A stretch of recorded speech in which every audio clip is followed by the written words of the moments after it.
Welcome to Night Shadows.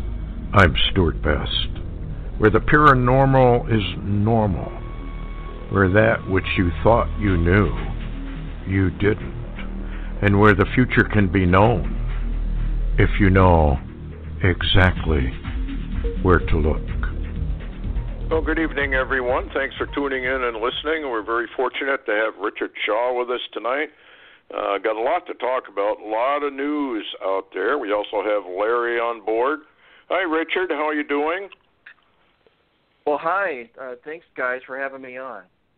Oh, no problem. And Larry, how are you doing tonight up on the mountainside?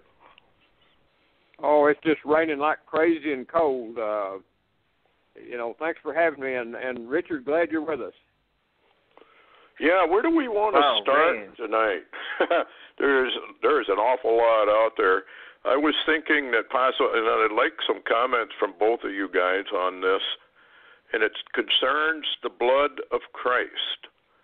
And I don't know if you're all aware of it or not, but the Shroud of Turin, some scientists, you probably heard early on that it was proven to be a fake, or at least not the dating that it was supposed to be. I think it was dated around 1300 or so. But then some scientists got together because they found that one of the pieces of cloth that they had cut had been modified and had been mended, I guess one could say. So anyway, then when they went back, they found blood where it should have been if this in truth was the burial shroud of the Lord. Well, anyway, Harvard University and a few others did some research on the blood. And let's just put it this way. It is not human. And this is why I wanted Richard to really comment on this, because he's done some DNA work. The chromosome count for a normal human is 23Y and 23X for a total of 46, both the woman and the male join together and they form a 46th child.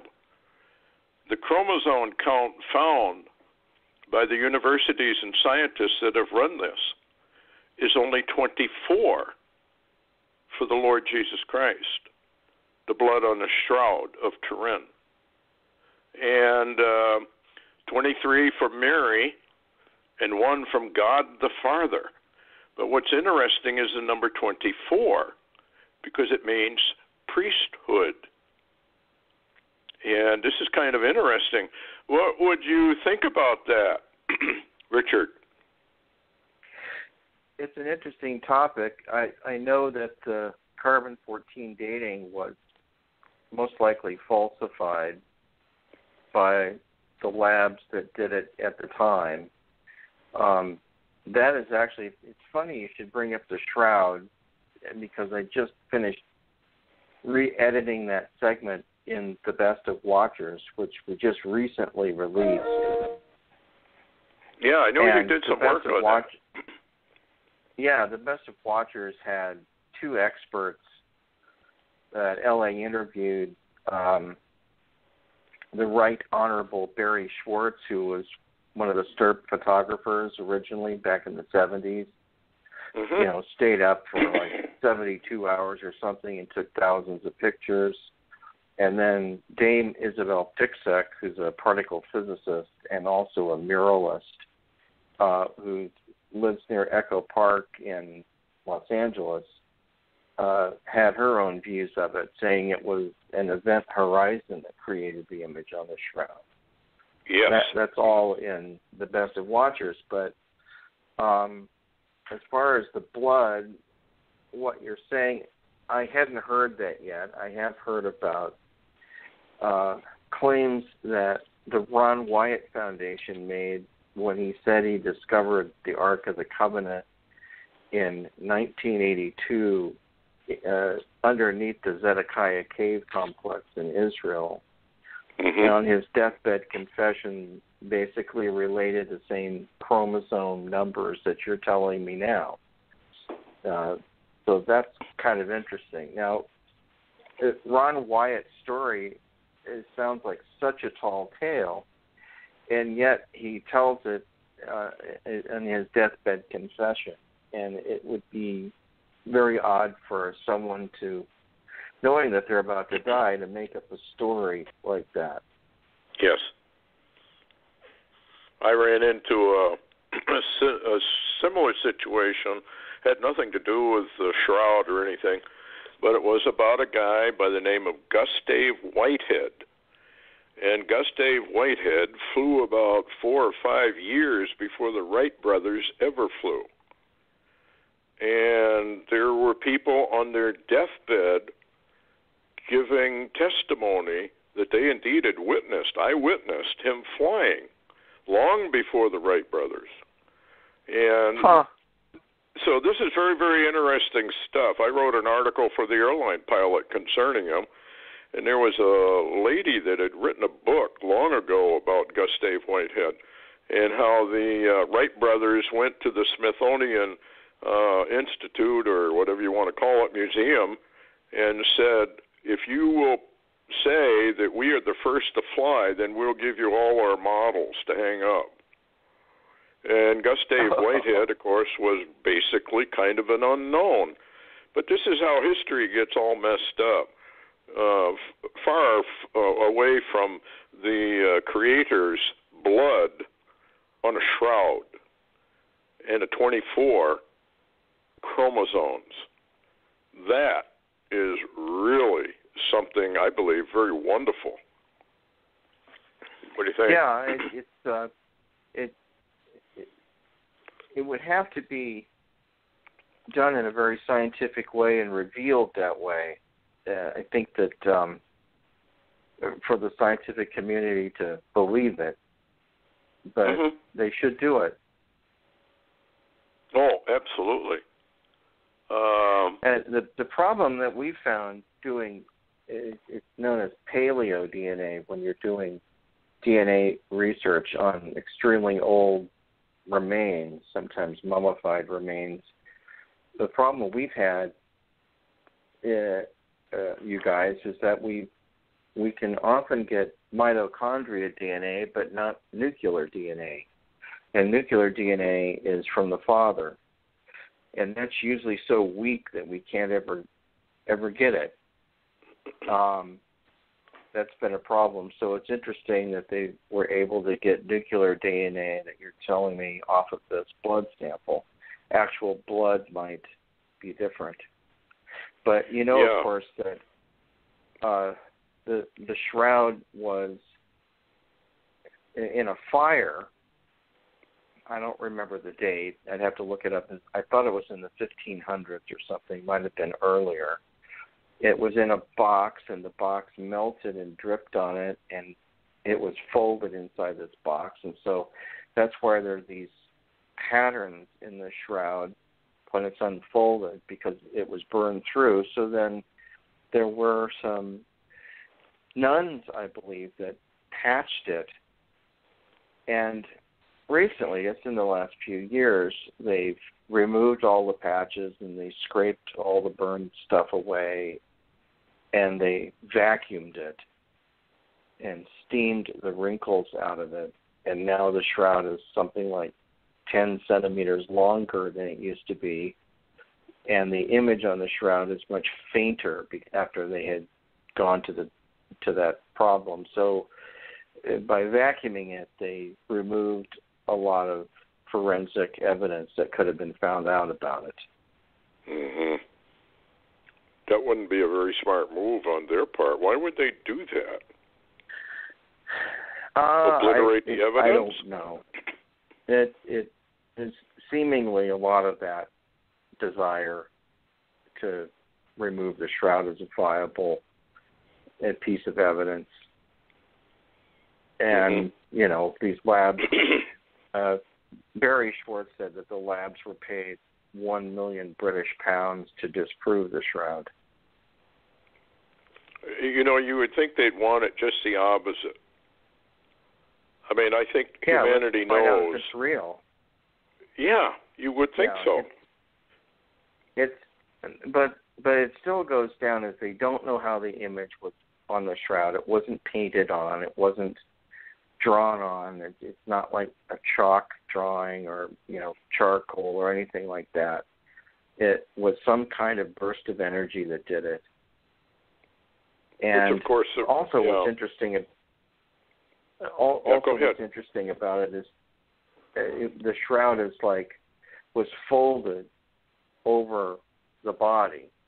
So if this image through some sort of burst of energy was created on the front and back side of Christ's body, assuming that's who it is, then without getting crude here, if you're laying naked on a piece of fabric, then your butt cheeks are going to be squished because it's against the stone, and your back and your shoulder blades are going to get squished into it, and you're not going to get a very good impression. And that's not what it looks like. And the only way that could have happened is if the body was levitating at the time that this image was put on the shroud, because it's all perfect on both sides. Yeah. Well, that would be that event horizon, right, that lady scientist was talking about.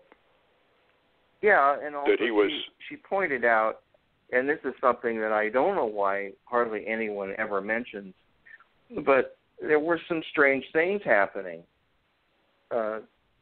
in Jerusalem at the time, at this very moment. People came out of their graves and walked through the city, it said.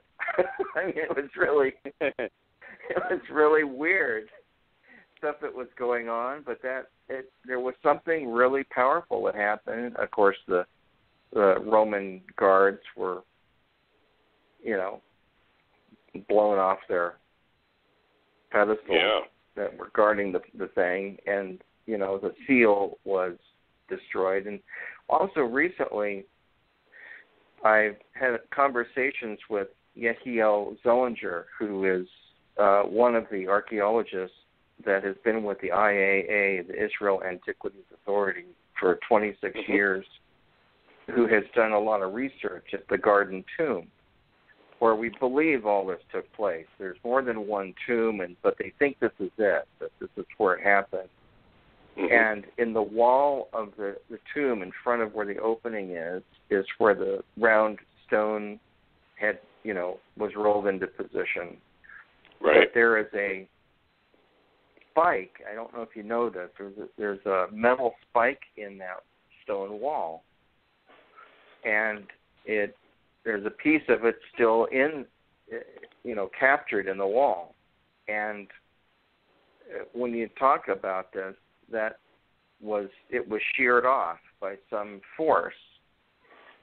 So they said, well, is this like a spike from Home Depot, or what kind of metal is this? So they did metallurgy tests on it and discovered it was from the Roman era, the Roman period, 2,000 years old, because of the metallurgy test that they did, and that it would have taken 70 tons of shearing force to slice it the way it had been broken. Wow.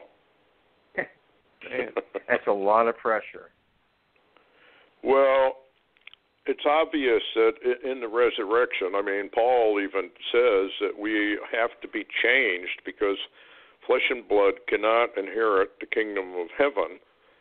So obviously then there has to be some form of energy shift, and that would make the cloth, when that thing happened, when the energy came to resurrect him, the cloth would have fallen down through, or both ways. I think that lady scientist said they actually met in the middle as he rose up. She said there was some kind of a plane of energy between the front and back sides of the body, that there were like two events going on, one that did the front side and one that did the back side, and they're both like independent of each other. Mm-hmm. And it there's no physical explanation for it. But No. It's not a painting, and it's not a drawing, and it wasn't done by the hand of a man. So it's still, it's an incredible piece of evidence of something that happened at the Garden Tomb. Yeah. Larry, what do you think about it all? I mean, when I first saw the picture of the shroud, I had taken a picture of the picture, took it into a dark room, and made enlargements. And that was just amazing. And spiritually, I felt this is really the Lord himself. This is a picture of our Savior. I just felt it. I had you have no particular proof, but I think they're getting there. Harvard University's done a lot of work on it, I guess, and some other scientists have done. And now they've proven that the radio carbon dating was wrong, and it is about where it was supposed to be. And then they found pollen, I understand, from that era of time in Jerusalem.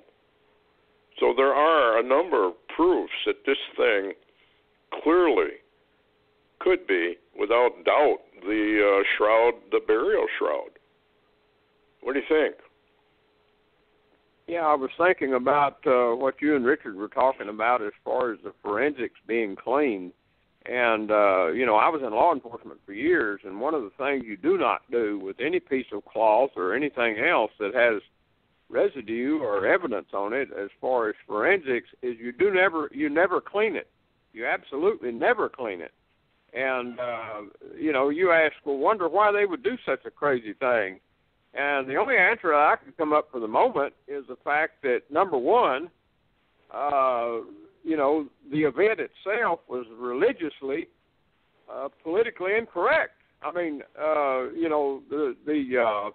yes, the Sanhedrin of the day could not have a living Jesus up and moving around, or they actually, if you watch the movies about Jesus, they really searched diligently after he rose for that body. They had to have a body. I mean, it couldn't be a resurrection, and with the body missing, they had no explanation for the people to show that it did not occur. So it was a quandary. But on the other hand, also, you wonder, anything, a lot of stuff with the Smithsonian and universities and other groups of people, and we know who run those things, is, number one, today, in the day we live, actually a Shroud of Turin and the Savior or the event and all the revealing data would actually be so politically correct. If you look at Psalm 2, they couldn't allow it to be examined. They could never allow the results to be shown. And we're back to Psalm 2 again, a war against the Lord and his anointed. Yeah, there's absolute proof that humanity has fallen, and they hate Jesus Christ.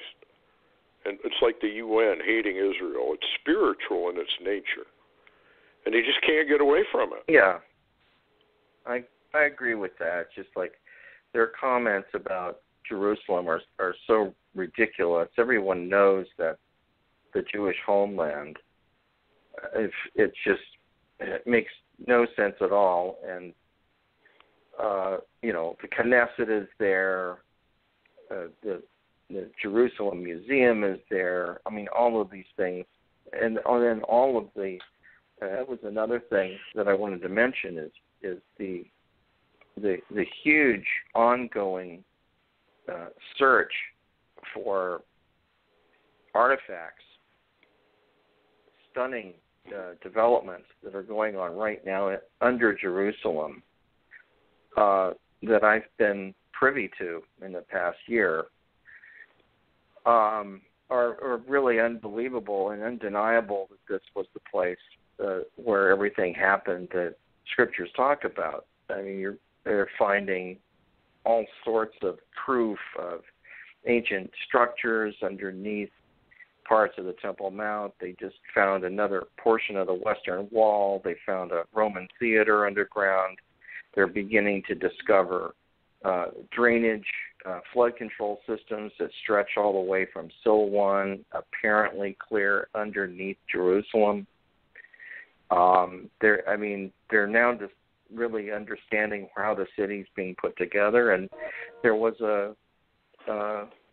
an Arab guy who this is a story that we'll hopefully get to reveal this coming year.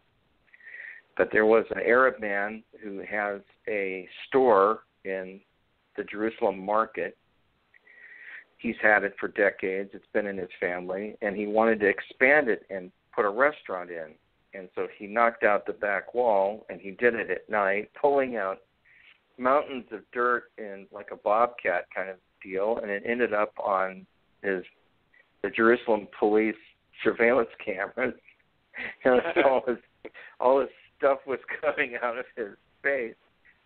So the IAA went down there to say he's doing an unauthorized excavation, and he had discovered an ancient room behind his normal space that was basically from the Crusader period. I mean, it was like archways and crosses embedded in the ceiling and stonework, and it was all completely intact and looked like new. Wow. And you'd be able to sit in there and, feel what it was like during, 1200 AD, during the Crusader period, and eat in there. And he ran power and hung some lights up there. And then when I was there, he opened up a trap door in the floor. And he said, then there's more down here. And so we're all crawling around under his building. And under there were more rooms that were not fully excavated, that had archways and more Crusader stuff. We don't even know what all is under there. But now we have pretty much believe that there's some 18 tunnels crisscrossing underneath the city of Jerusalem. And interesting number. All of this is starting to come to light. Yeah. Oh. One more thing on blood. And legend. Yeah, go ahead. Yeah, finish and up that. Legend has it that there's a tunnel that is super long that stretches all the way from Jerusalem to Jericho. And really? This is something that none of us have found it, and this kind of branches into the next topic, because I think what's happening right now is so incredible. And a lot of these things, guys, could be done if there was the budget to do them. Money has been the inhibiting factor of finding more truth and getting stuff done and doing more film work, and the stuff I love to do just happens to be expensive. It just is. Yeah. Very, I'm sure. There's a growing need for money, and there's important projects that I want to do that are expensive, and they would help Israel, and they would help Israel's PR around the world. Mm-hmm. But in order to do that, you need distribution and production budgets, and these are fairly large, or nothing could be accomplished. So, we have all the Arab nations in an uproar over Trump's decision to move the embassy. And then we've got, in the same vein with trying to raise funding, Larry, you sent me a link to the Jim Baker show, this Indian guy that came on and made a prediction that California is going to be destroyed by an earthquake. And people have been saying that literally for decades. And my father was ordained, didn't have his own church or anything, but he was a friend of a man back in the 60s and 70s by the name of Demas Shakarian. No current person would probably. I know all about Demas. Well, he my dad knew Demas Shakarian, always spoke very highly of him, and every time I heard him talk, he was a very kind-hearted, sweet guy. And he had some kind of a dream. I think Demas had a ranch or something. He had cattle or horses. I don't know. It's been too long. I was probably 9 years old when this happened. He had some sort of a dream that there was going to be this major earthquake, and it scared him half to death, and so he moved away. He moved his whole deal somewhere else. Now, I don't know where he moved it to or anything. I would have to research that and find out. I know that they actually built a building at ORU in memory of Demas Shakarian, so I think he knew Oral Roberts and those folks there and everything, whatever that means. But he was a good guy. I can attest to the fact that he was a serious, believer, and yet he was wrong. Demas has come and gone. He's already passed on, and there's been no major earthquake. Although there have been a couple smaller earthquakes. There was one in, I guess, 96, and one about 10 years earlier up north near the San Francisco area. Remember when that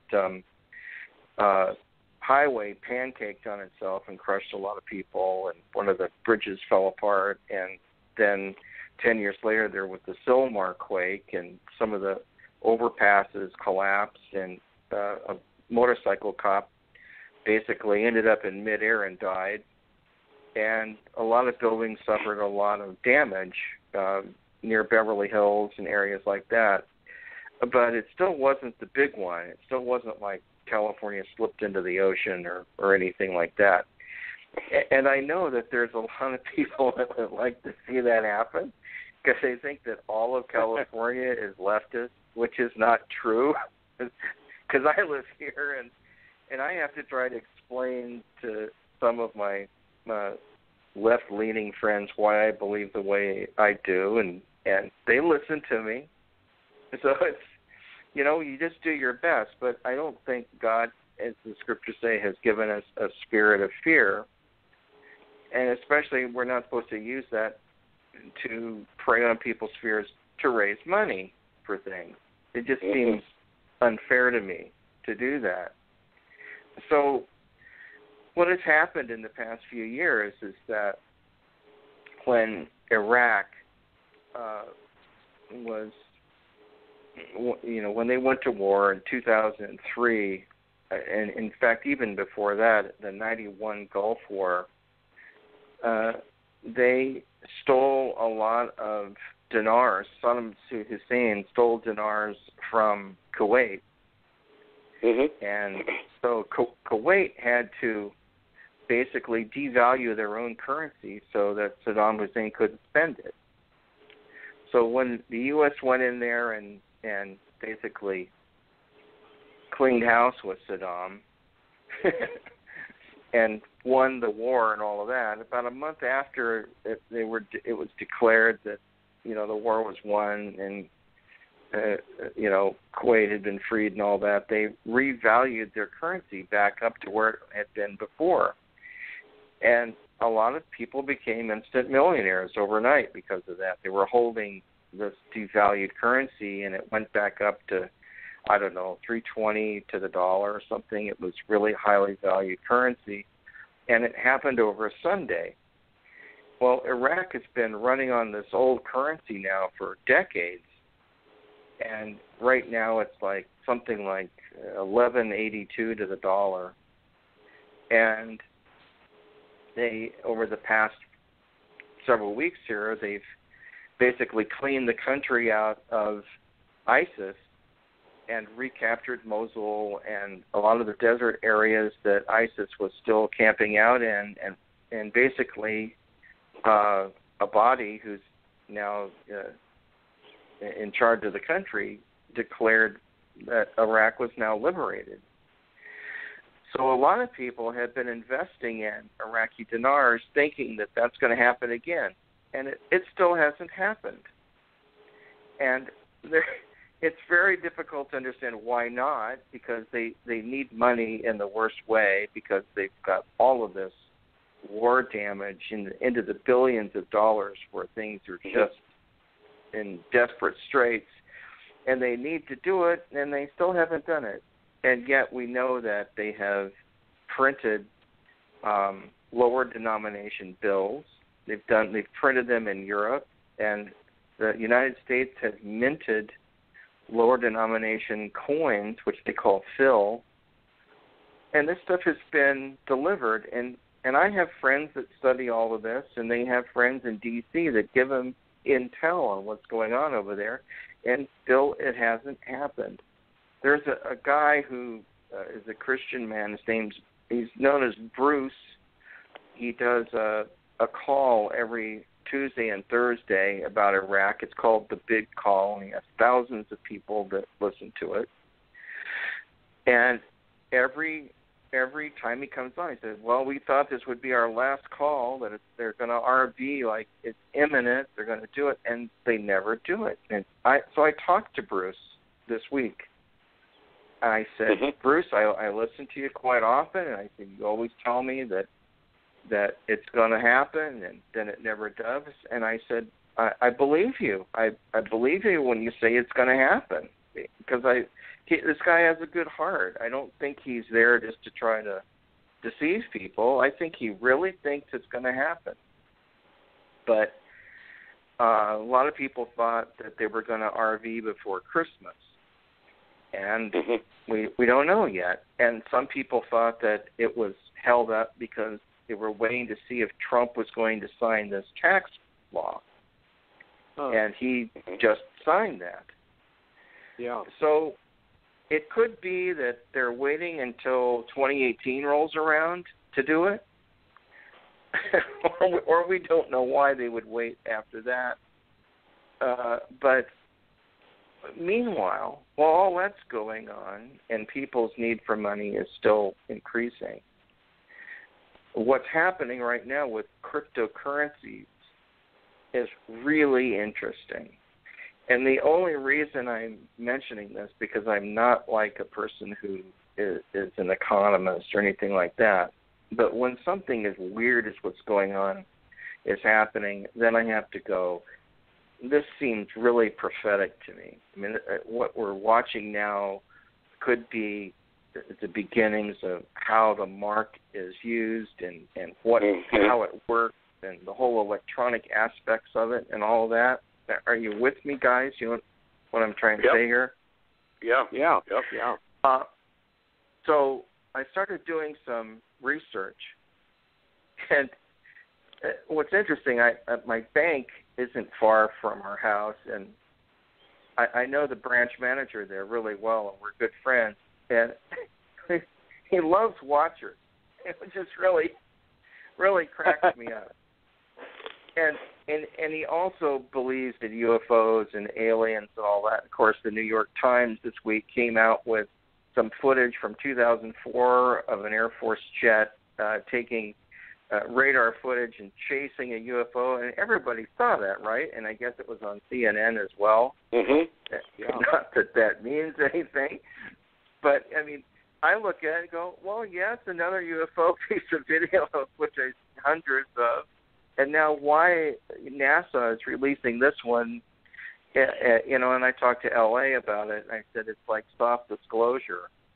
Like they're just trying to gradually pull the veil away a little bit. But my banking friend is so into this stuff, that's why he loves watchers so much. He pulled his shirt back, and on his chest was a gray alien tattoo. And I go, you're kidding me. It wasn't real big. It was kind of little. He's totally into it. He thinks it's about to happen. He said, and he told me the other day, he said, do you realize what a time we're living in right now? Where if they reveal that aliens are among us and UFOs are real and we've got cryptocurrencies and people are getting millionaires overnight. And I said, what do you think about all of that? And he said, it's going to put us out of business. That's what he said, the branch manager of this bank. I won't mention which bank it was or anything like that. And I said, well, I said Bitcoin has been really volatile. It's like up and down. I mean, I wish I'd have gotten in at the beginning of it. I mean, if you'd put $100 into Bitcoin back in, 5 years ago, you'd be a millionaire today. And, of course, Bitcoin over just the past few hours lost a lot of its value. It went down to like $12,000 per Bitcoin and then went back up. Now it's back up close to $15,000 again. I mean, it's vacillating by thousands in a few hours. It's incredible. And I don't know if anybody's following this, but the process that this is fascinating because it's all using something called blockchain. And you guys have, I'm sure, heard of that. Yep. But the average person doesn't know what you're talking about when you say these things to them. And it all sounds just like fantasy. It's like, well, I'll believe it when everybody else is doing it. Well, by then it's too late. You've missed the boat if you don't start studying this now. And I have a feeling that we have an opportunity to get into some of these things quickly. And my friend told me, he said, well, one of them that's really interesting right now is called Ripple. There's hundreds of cryptocurrencies available right now.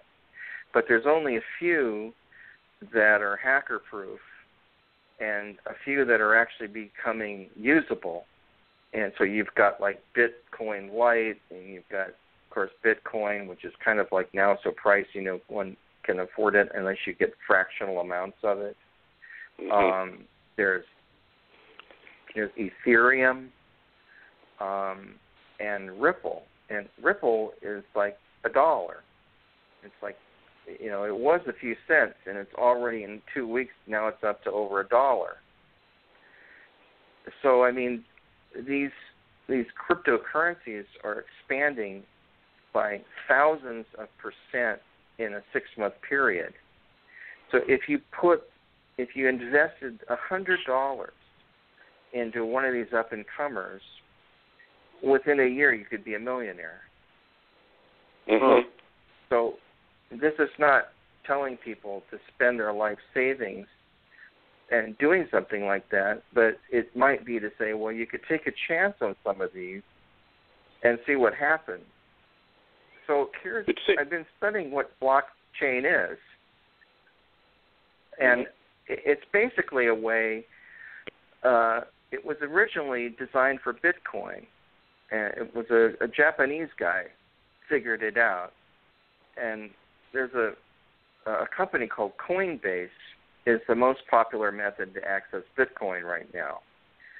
And the way it works is you get on your iPhone or on your smartphone, you download a little app called Authy. It's like AUTHY.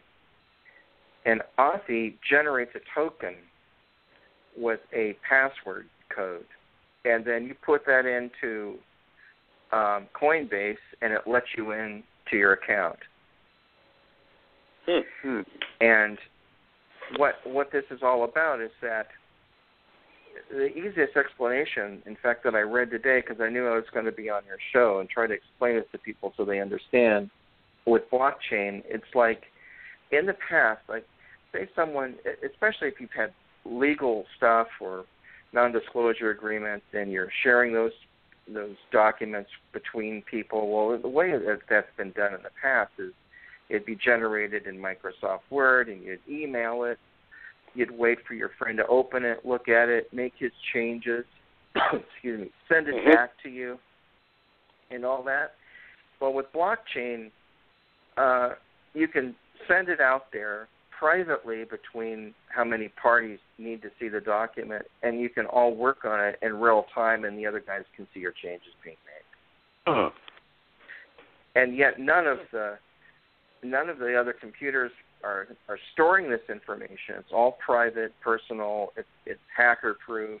It's basically, and it's an incredible way to do it. And so blockchain may also be something that's used for the internet to ensure security on purchases, Amazon, eBay. I mean, it's going to expand. There's going to be, you're going to hear about blockchain constantly in 2018. And what I've been advised of that there's basically 3 phases to these early adapters to this kind of technology. There's the guys that get in to take the risk, put a little bit of money into it, and then there's a surge of smart people that go, oh, this is interesting, I'm going to do it too. That's like level 2. And all of a sudden the price goes up quite a bit. People that could have afforded it now can't afford it anymore. And then all of a sudden the general public gets wind of it, who hasn't studied any of this stuff and researched it, and then they go, oh, crap, now I've got to do this. So then that's level 3, and all of a sudden the whole thing explodes. It gets massively expensive. And like Bitcoin. What I've been told is, like February, bondholders and large corporations and really wealthy people are getting ready to invest in these currencies, and once they do that, then it's kind of over, because everything will be so expensive. But if you get in early, you have a chance of really making some money. And I'm talking like 1,000%, 5,000% return on your investment. And yeah, well, let me ask you. Let me ask you, Richard. Go ahead. Let me ask you something real quick. This block deal you're talking about, the system, is that somehow involved AI or possibly quantum? Well, I don't think it's even that. It's sophisticated, but I don't think it's AI. It's basically programming language that allows all of these servers to be interconnected, and it uses computer processing power, normal computers, and they're calling it Bitcoin mining.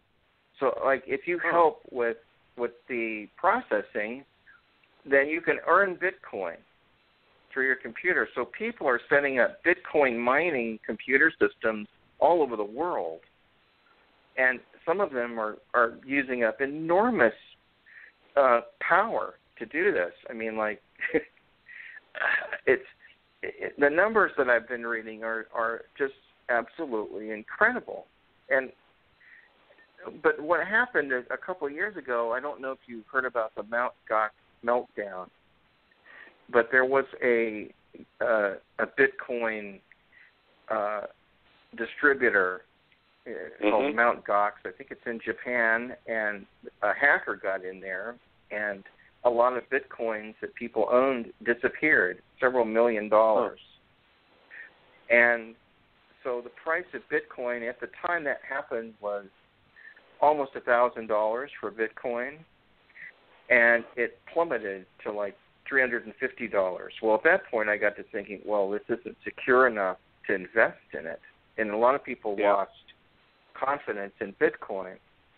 But now, just this past few weeks, it's almost penetrated $20,000 per Bitcoin.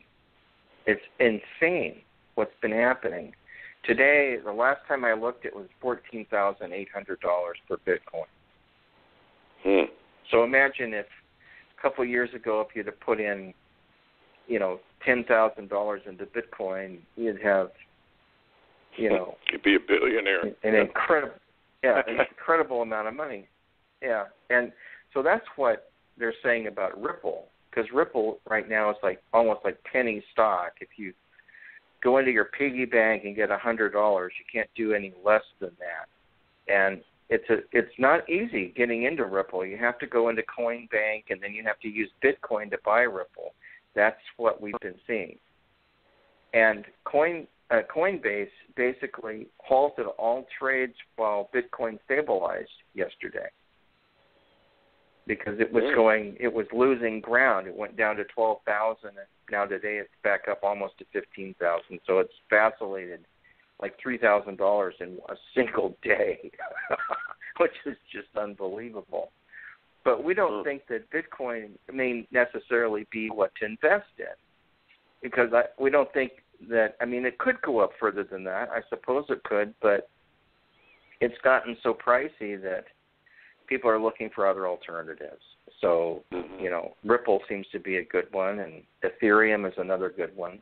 But Ethereum's gone up like crazy, too. It was like $100 or something. Now it's like $700. And these are going up fast, like in a 2 or 3 week period. So, being that you have to have this token deal, I got to thinking, how could all this be used during the time of the mark of the beast that we all read about, and everybody's always wondering about that. And of course, if we weren't reading Scripture, we wouldn't be thinking along those lines or wondering about what John was trying to tell us on the Isle of Patmos, because in really, quite honestly, some of it is so crazy. It's to an average person who doesn't realize the spiritual ramifications of what's going on, it just sounds like utter nonsense.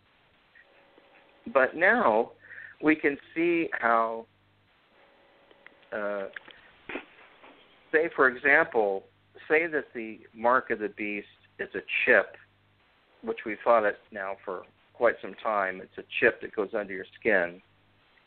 But say that chip is your token for your cryptocurrency, and that all currency has become cryptocurrency, which could really happen in short order. Okay, we know that a lot of banks are no longer carrying paper currency anymore. It's all done electronically. Yes. And so I could really imagine that they would say, oh, this is such a hassle. You got to carry your smartphone or your Apple Watch or something to look up your token number so that you can get into your Bitcoin or whatever coin you've got account so you can make a purchase. And we think Amazon is going to go into this in a big way, and eBay and other huge mega companies are going to start using cryptocurrencies on a regular basis. And the way it's been explained to me is just like the Internet. No one knew what a homepage was back in 1996. Now everyone has to have an Internet site, a website, and everybody knows what it is, and businesses that don't have one are basically non-existent. And that's the way this is all going to be. It's going to happen just like that over a period of just a few years. It will become the norm. So what if the mark is your token to get into your cryptocurrency account? It makes so much sense to me when I thought of that. You know, you wave your hand over a computer and basically picks up your signal and it lets you in and you can buy or sell. Without that token number, you can't. You're locked out of your money. Well, and with the advent of the G5 wave, I call it a G5 wave, the advanced technology on cell phones, the way they're collecting all the data, like silent weapons for quiet wars said they would do. They're getting data from everything you do, every keystroke you do on your computer, and it all goes into this kind of queen who is the artificial intelligence, and I think that's what Larry was getting at. And the artificial intelligence collects all of this data, then develops the profiles on everybody, and then you're actually a slave to the economic system, and you can't buy and you can't sell without this mark, which evidently they can track you with and probably do whatever they want with it. I don't remember if you remember the Bullock film. I can't remember what the name of it was, where they took everything she had. She was getting into something they didn't want her to know about, so they took away her credit cards. They took away everything, took away her identity. Yeah, that was sure. That was Sandra Bullock in Sale, wasn't it? Yes. Yep. Yeah, I remember that movie. I mean, it's almost like, you know, you can. That's what LifeLock is supposed to protect you from, is someone stealing your identity, because that is like, it's all electronic now. And then, of course, the iPhone 10 is using facial recognition to let you in instead of using thumbprint passcode to be able to lift the phone up and look at the phone. That's getting a little creepy. And then there was this thing that came out on TED Talk. You guys saw the killer drone video. I'm sure everybody, I mean, millions of people saw that video, right? Yeah. Which one? And the killer drone for, you know, these tiny little drones that they have. They're all on this particular demonstration. It was AI. I mean, the drones were controlling themselves, and they could slam into somebody's forehead and explode, and killing him instantly. And they were doing it through facial recognition software. So basically, this is AI controlling a tiny drone, and they could release them from a plane by the hundreds and basically fly into a war zone and just kill the bad people selectively. That's the way they're promoting it, but who determines who the bad people are? And well, that's the problem. Say that they just they want to kill anyone that likes President Trump or something, you know. Then you've got like a whole deal where they could, you know, the powers that be could do that, the NSA or the CIA or whatever. Well, it's very obvious, I think, that the vast majority of humanity will, in fact, accept the mark when it comes right down to it. When the rubber hits the road, or that's when those kind of decisions are made, and we're getting awful close to that. I mean, they can slam the hammer down virtually overnight if they choose to. In fact, there is an economic guy who claims that that's exactly what they are going to do. They're going to throw a switch, and all the banking stops. Everything stops. Credit cards, debit cards, you can't do anything. You are where you are, I guess, so to speak. Yeah. Well, it's and they can shut it down overnight. The reality. Go ahead. Cryptocurrencies become the reality, then it would be easy to deny you access to it, because the blockchain would prevent it if you couldn't show your identity. You know, it's just like, and there's a lot of people saying that there's millions of dollars to be made right now, because any company that's investing in blockchain technology or coming up with things that promote that is going to get rich, because it's going to be a necessary thing for security. And we've had a lot of security issues this past year. I mean, yes, we have. My bank account was hacked, and somebody, most likely, I mean, they could do this. And I asked, how would they do this? He said, well, you'll go to a gas station, and you'll put your credit card in the pump and your PIN number, and then you drive off, and then someone comes in and they have a device they can put in there and read that information back. So they have your name, your PIN, and everything. And then what they do, they have a machine that makes an actual credit card with all of that information, and they can put that into a machine and pull money out with it. Wow. Well, you can see what the arguments are going to use. Yeah, this is what I'm saying. They would say that, you know, we've got too much fraud and all of that, and I had a great excuse, because when this happened to me, I was at 38,000 feet on an El Al flight headed for Tel Aviv, and that's when the money was withdrawn from my account. Huh. And it was like someplace in Milwaukee or something. It was like an exercise company that I'd never heard of. Withdrew $5,100 from my account fraudulently. Did you get it back? Yeah, it finally did. The bank worked with me. I said, hey, guys, what's going on? A whole bunch of money just left my account. So I had to move all my money into another account to protect it. Mm-hmm. And then I was short money while I was overseas. It was scary. Yeah. But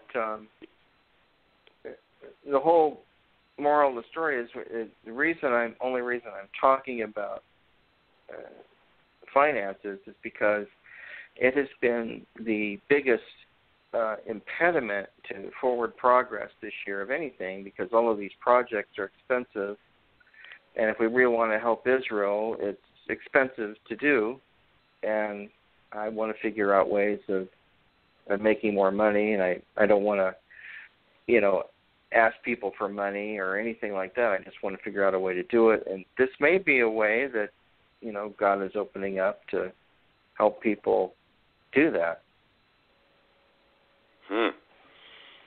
Yeah, things are moving at lightning speed, and definitely we're moving towards the mark, and I do believe this cryptocurrency is paving that way to a digital world. This is what they're trying to do, is make everything in a digital world and actually create an AI god.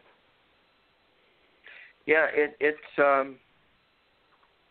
when they talked about these particle beam weapons, people said that they shot pictures of these lasers coming down out of the sky to set stuff on fire in California. I mean, but then when I looked at the pictures that they were sending out, it didn't look like that to me at all. But, I kind of chuckled, and I told L.A., and I said, well, the scriptures say that the Antichrist character is supposed to be able to call down fire from heaven. Remember that? Yes. Yeah. Like, none of those things. I mean, my whole thing, and I talked with Casper about this. Casper, really great guy, and he's totally into all this stuff too. And I said, if you were living 2,000 years ago, and you were shown a vision of this kind of stuff happening, beams of light coming from space, and doing stuff on the ground, how would you describe that? It would be fire from heaven, right? Wouldn't that be it? Because it's hot and it's setting stuff on fire, right? Mm-hmm. But now we understand these things. We understand that there's all kinds of Black Ops projects that are in the works, and there's incredible technologies that are kind of like gradually emerging that we're learning about, and so this stuff is no longer a mystery to us. In fact, this one beam where they have this parabolic dish and they put it out in the field and they can make people feel like they're real hot. Remember that? Mm-hmm. Yeah. And it's just all directed. It's just an energy weapon, and it's just directing microwaves towards people that makes their skin feel hot. And none of this stuff is rocket science, really. I mean, when you think, it's just another way of using existing technology and making a weapon out of it. It's really all of it is. But the cool stuff is what's happening with the whole UFO phenomena and the back-engineered craft that I do really indeed believe that we've done. I think that we've got that technology and have had it for a long time, and are experimenting with it and using it now, and they're not telling us what they're doing with it. And we know that there's a space program and all of that going on, but we're not allowed to know about it.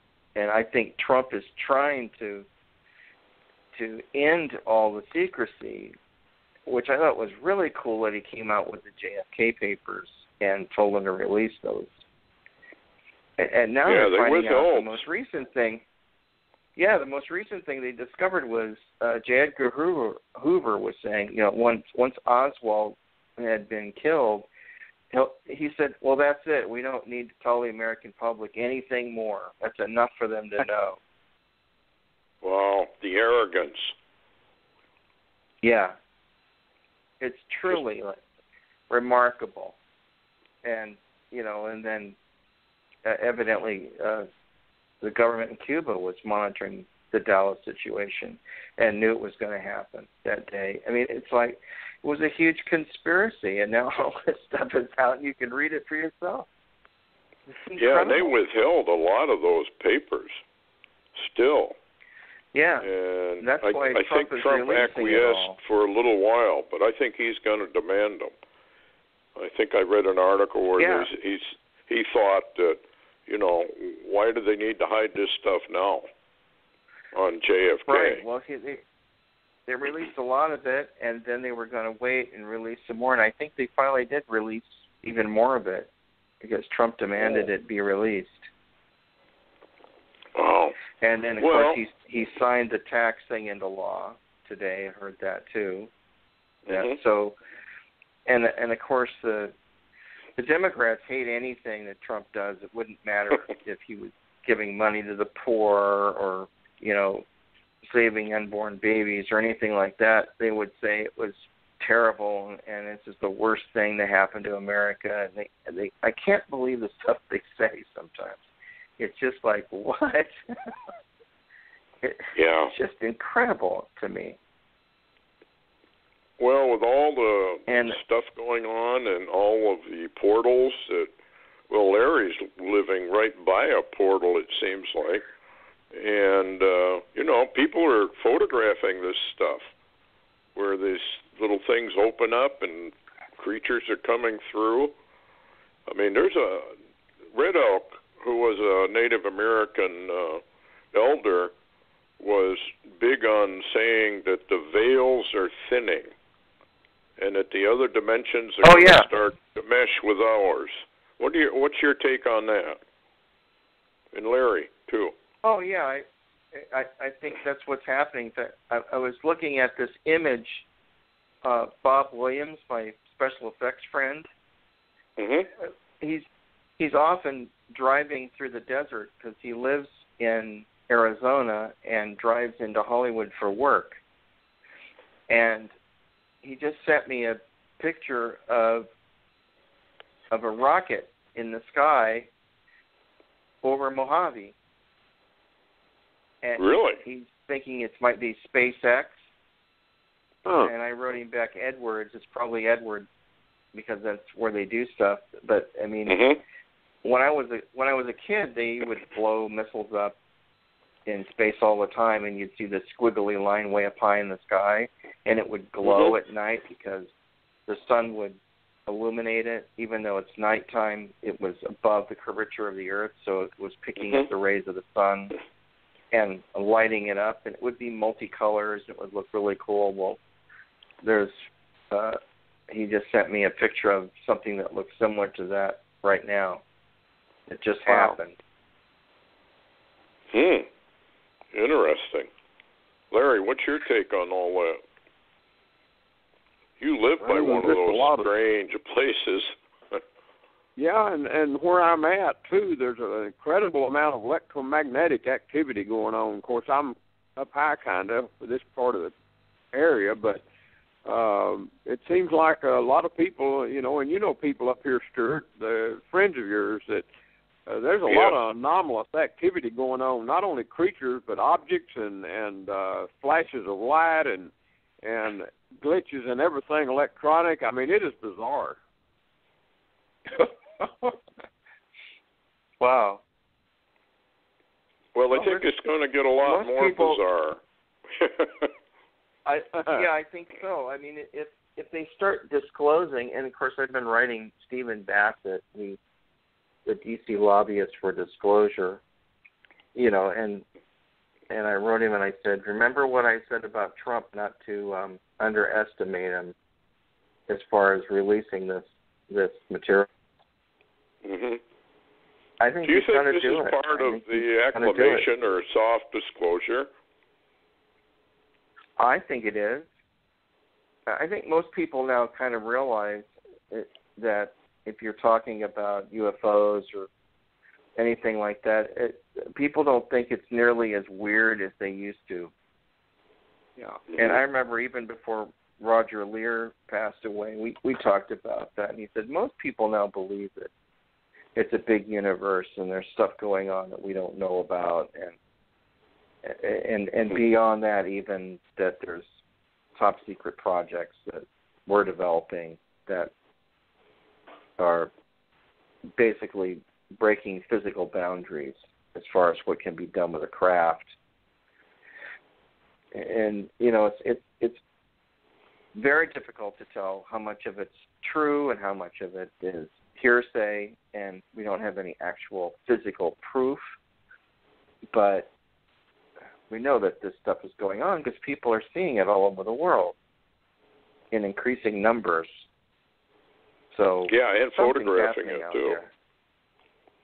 Yeah, everybody's got HD cameras on their cell phones now, and while that's good, there's cell phones also create all sorts of weird anomalies at times. It's just so.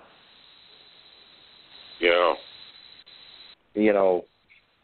Lens flares and internal reflections and all sorts of stuff in the shot, and then people think, oh, it's another Nibiru, or it's like I've looked at this stuff and I'm going, guys, it's obviously an internal reflection. I mean, you can tell that's what it is, but you can't convince these people of that.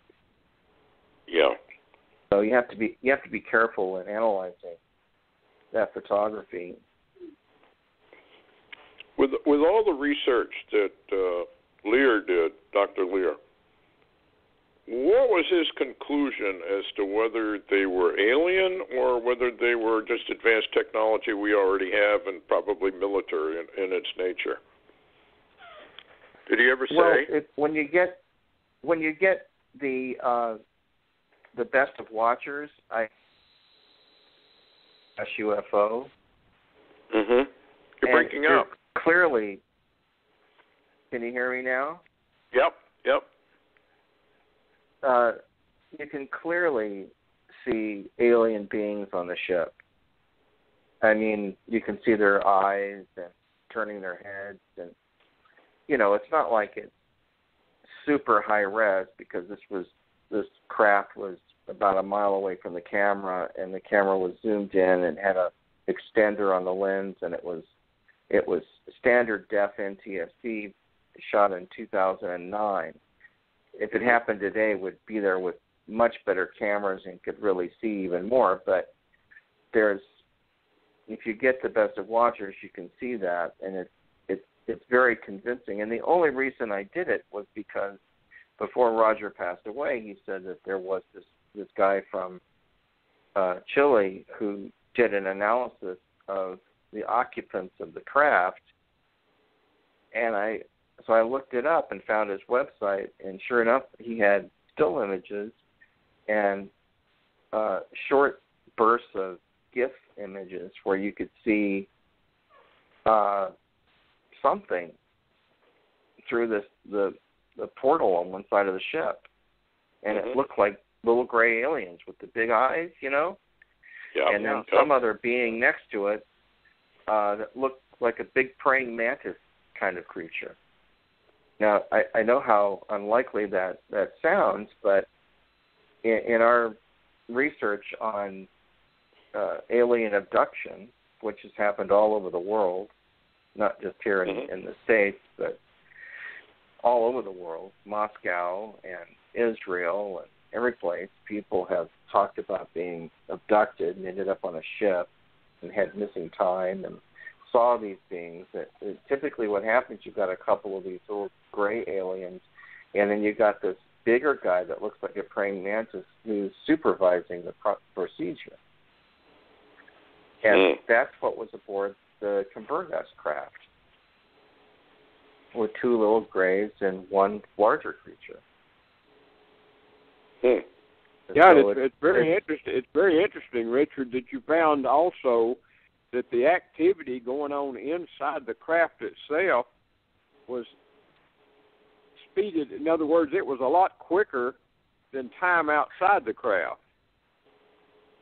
Yeah, we think it could be a great example of time dilation, where we know that from what I've learned, that gravity, if you're going to create a ship that can levitate and defy gravity, you're warping time at the same moment, because gravity and time are tied together. So we constantly hear people say that they've had missing time when they've been aboard a craft. I mean, that's a common occurrence. It's happened time and time again where people say they were taken aboard a craft and they got home 5 hours later than they expected to be. Even if you get near a craft and you don't even go in it, if you enter the ship's gravity envelope, so to speak, it's kind of like a toroidal core of the lines flux that are going around the ship that create this gravity field. If you get too close to that, then you become part of their time-space system. And you don't realize that it's happening. Yeah, Larry had a friend that he knows down there that got close to a ship. Actually, I've got a picture of it, and Larry does. Larry, didn't he say something about he felt different, or maybe there was a time warp or something there? You remember that? Yeah, he said the closer he got to the ship, he felt like he was slowing down. Things were changing around him. It made him fearful, and he said he thinks it took longer to get back to the house than it took to get down to the ship. He said something about time was really weird. Well, if time is running like 10 times normal speed on the ship, but if you're there experiencing it, it wouldn't seem like that to you. It would seem normal. But everything else would be in a different time-space continuum than what you're experiencing. So when you leave the ship, you'd be 5 or 6 hours later because of the difference in time. And so when I slowed down the video of what we were seeing inside that ship, you could see the motion much more clearly. And that camera had the ability to shoot 240 frames a second, we could have seen a lot more than what we actually saw. It just wasn't the equipment available to do that, and no one's financing stuff like that. I mean, here they are out and doing with radio telescopes trying to get signals from space. We have ships that are flying over all the time, and no one cares. It's just unbelievable to me. Like, it seems so stupid. Like, why don't we just get some really great cameras with telephoto lenses that can shoot, 240 frames a second and go take some pictures and see what we can discover? But no one does that. It could be the same thing that NASA does. They've got their little space program that's for public consumption. And then they have their top secret space military program, which is secret. And maybe this is exactly what's going on with the UFO and NASA, or the NSA, rather, acclimation project, where they feel mankind's not ready yet, so they put up all this search for, like SETI and all that, when they know perfectly well that we've already had contact. Yeah, SETI, Roger used to call he said SETI stands for silly effort to investigate. Okay. Because what was his take on the UFO and the arrival? Oh, well, he Roger passed away in March of 2014, so he never saw the movie The Arrival. But we talked about, I mean, when you pull alien implants out of people's body and you do EDX analysis and electron microscopy on it, and you basically are looking at essentially the periodic table of elements that's present in that sample, and they all come up with the same information, that it's the same percentage of nickel and iron and sometimes titanium that you would find in a meteoric particle, then that is not something that is naturally occurring. And also another thing that happened is that most of the time that people have these things in their body under the skin, there's, as Roger would say, there was no portal of entry. And what he meant by that is that there's no scarring or anything where you have even the slightest idea of where this thing could be under the skin. You have to x-ray it to find it. Or you can use like a stud finder. That's another thing, because it's a metallic object, and it's like if you can move a stud finder across your skin till you get to the spot where this implant is, and it'll go off. I've seen it happen. And it was in Watcher 7 and 8. In fact, in the Best of Watchers, I combined that whole story, so you don't have to go to 2 discs now. You can watch the whole alien implant discovery and removal in one big piece. And it's very scientific, and it was all done in completely lab conditions. And, I don't know how someone can watch that and not be convinced that this is real. Because I don't know what else we could have done. We did x-rays until we found the object, and then when we knew where it was, Roger said we needed to do a CAT scan, so we paid to have a CAT scan done of Bill's leg. Came up in the CAT scan, and then we realized it was like 1.5 centimeters from the top of the skin. It was about 6 millimeters long and about the thickness of a pencil lead. And it wasn't just a straight piece of wire or anything like that. It was a slightly miniaturized boomerang-shaped piece of very crystallized iron. Wow. And it was inside of a like a coating, which all these implants exhibit. There's like a protective coating around them that keeps the implant from creating any sort of infection or inflammation in the body. And that coating is sometimes hard to cut, but in the case of the last one we pulled out, Steve Colburn used a scalpel, and I got right on it with my camera, and he slit the coating and out poured this little implant along with kind of like a gooey substance, sort of amber-colored substance that it was floating in. And so the material that was coating the implant was sent to a pathology lab for testing. And I never got the actual paperwork from that because Roger passed away, but Roger and I did talk about it. I said, so what did they say? And he said there was no sign of any kind of infection or inflammation present in the coating that was surrounding the implant. It had basically protected the implant from irritating the skin, the tissue, where it was located. But we did find nerve fibers that were attached that had gone through the coating and into the actual implant, and the implant was sending signals out and receiving signals from somewhere. And let me ask you a fibers, question. Sure.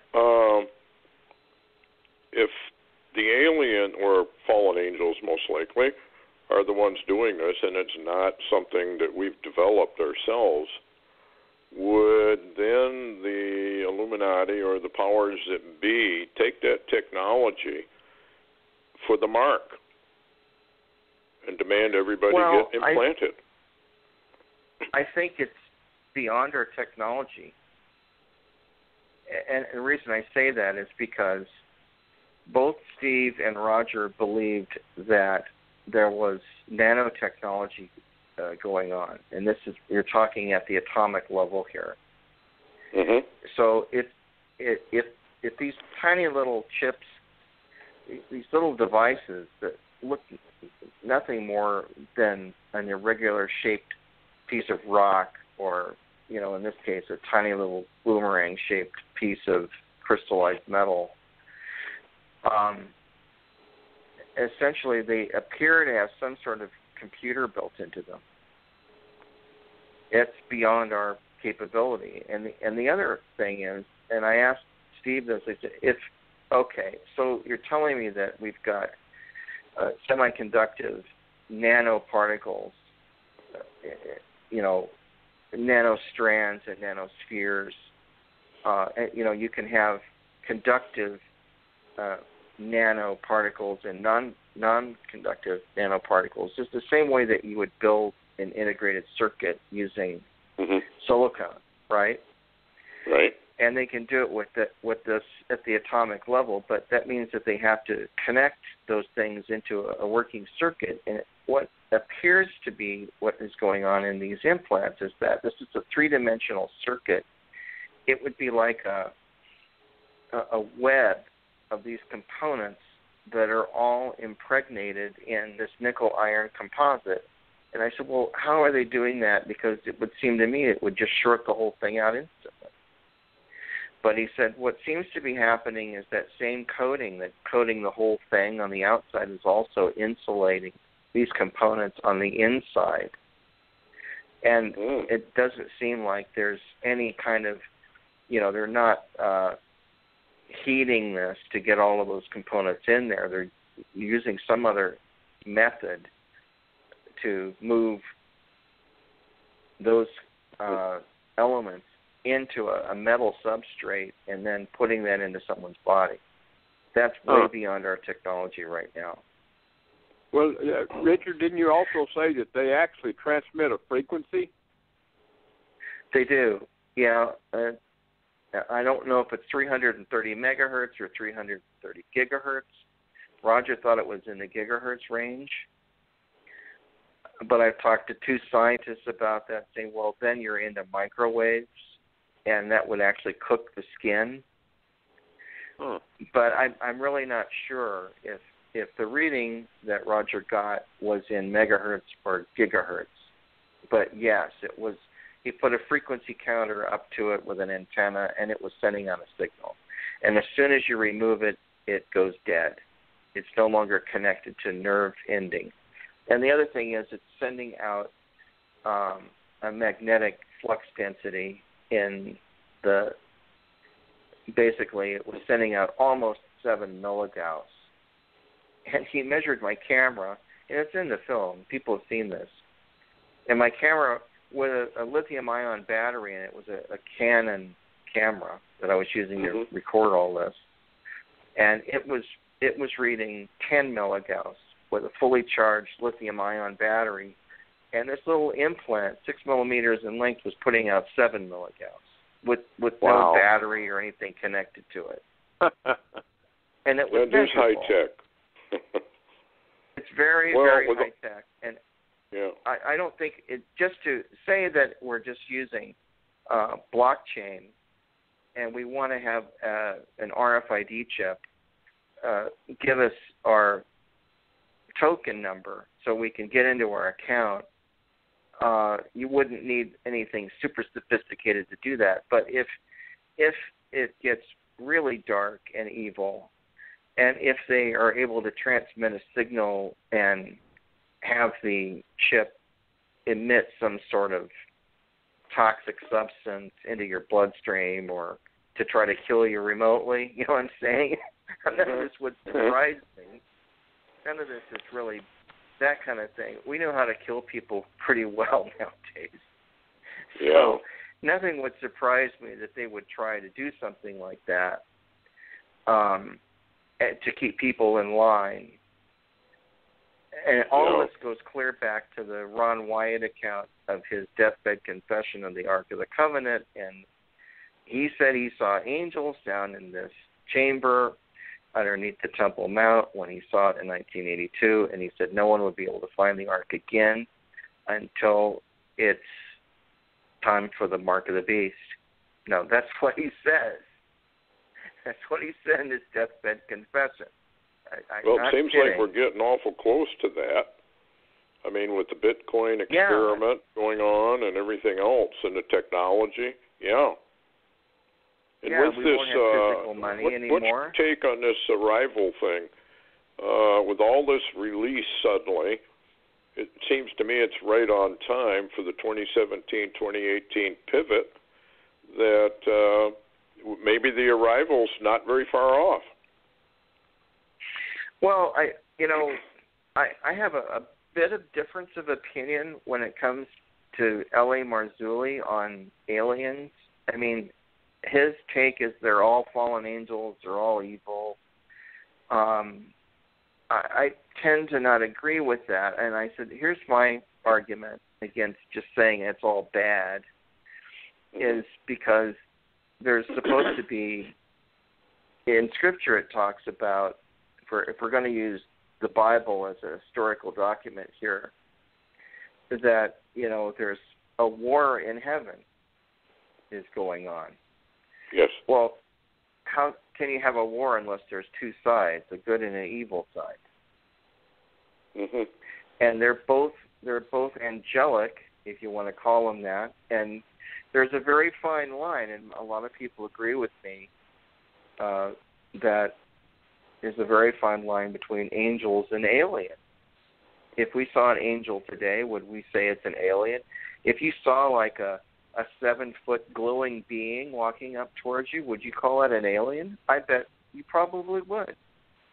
Most people would, because of movies and the way we've been indoctrinated to believe that's what it is. And we haven't seen an angel, so we don't know what they actually look like. And, I love Dr. David Jacobs because he in the Best of Watchers, he kind of makes fun of people who just won't come to grips with the whole idea that there's other life out there. And he said, years ago it was like you could never say the word aliens, so they were like humanoids, and then they were like, this and that. And he said, but actually they're aliens. He said, and I have trouble still saying the word alien, but he's just great, and he's totally right. I mean, we've just got to say, okay, and we don't mean aliens from Mexico either. We're talking about people from space beings. Yeah, and and the thing that has always intrigued me so much was, and I've told you guys this before in other shows, but I've done a lot of work with the rabbis on the Torah code, and early on, I was talking with Rabbi Glazerson before I got to know him so well, and we were such good friends now. But, we got to talking about the Tower of Babel, and he said, oh, yeah, the Tower of Babel. He said it was a landing platform for space vehicles. I mean, he just goes around and says that. And it's just this guy that looks like Elijah sitting in my studio telling me this. I'm like, oh, okay, now we're totally going down the rabbit hole here. And then we got about a minute left. How do they reach you? Oh, okay. Well, just to conclude that, it's like all of the rabbis feel that this is prophetic, that it has to happen before the Messiah returns. Mm-hmm. They're not at all. How do they reach you? By these things happening. Just go to my website, pinlight.com, PINLIGHT, and please order a Best of Watchers. It's 2 hours and 23 minutes long. It's the longest Watchers to date, and it's got all of the best segments, and it ends with the director's cut of the Howard Storm near-death experience, and it's incredibly powerful. Okay. Well, thanks for coming on, and thank you, Larry, for coming on, and we really appreciate it. I guess we have to close her down. And thanks for listening, everybody, and good night. Thanks, guys. Yep. Have a Merry Christmas, Richard.